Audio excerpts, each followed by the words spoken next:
అందరికీ గోలీస్ గోలీలు యూట్యూబ్ ఛానల్కి స్వాగతం.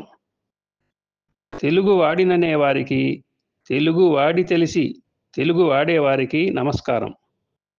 నా పేరు గోలి హనుమత్ శాస్త్రి. నేను వ్రాసిన పద్యాలు, కవితల గోలీలను ఈ ఛానల్ ద్వారా మీకు అందించాలని భావిస్తున్నాను. మిత్రులందరూ ఈ ఛానల్ని సబ్స్క్రైబ్ చేసుకొని వీక్షించవలసినదిగా కోరుచున్నాను. కుదిరితే ఒక లైక్, వీలైతే 4 షేర్స్ చేయవలసిందిగా మనవి. ఈరోజు జడ శతకంలోని 8వ పద్యం గురించి వివరిస్తాను. మనందరికీ తెలుసు, జడము అంటే అనేక అర్థాలు ఉన్నాయి. నీళ్లు, చలి, సీసము, అచేతనము ఇలా. ఎక్కువగా వాడుకలో కదలలేని, ప్రాణం లేని వాటిని జడములు అంటుంటాం.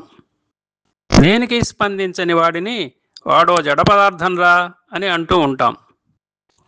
పాఠశాలలో ఒక విద్యార్థిని పంతులు గారు జడ పదార్థం అంటే ఏమిటో చెప్పరా అని అడిగితే ఆ విద్యార్థి దువ్వెన, జడపిన్ను, ముడి క్లిప్పు, హెయిర్ బ్యాండ్ అని తడుముకోకుండా చెప్పాడట.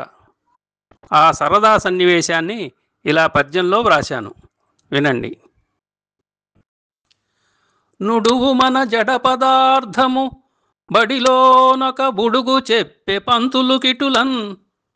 నుడువు మన జడ పదార్థము బడిలోనొక బుడుగు చెప్పే పంతులు కిటులన్. జడ పిన్నులు, దువ్వెనలును, ముడి క్లిప్పులు, హెయిర్ బ్యాండు మున్నగు వనుచున్. జడ పిన్నులు, దువ్వెనలును, ముడి క్లిప్పులు, హెయిర్ బ్యాండు మున్నగు వనుచున్. మరొకసారి. నుడువు మన జడ పదార్థము బడిలోనొక బుడుగు చెప్పే పంతులు కిటులన్. జడ పిన్నులు, దువ్వెనలును, ముడి క్లిప్పులు, హెయిరు బ్యాండు మున్నగు వనుచున్. వినండి, మరొక జడ కందాం. మళ్ళీ కలుసుకుందాం.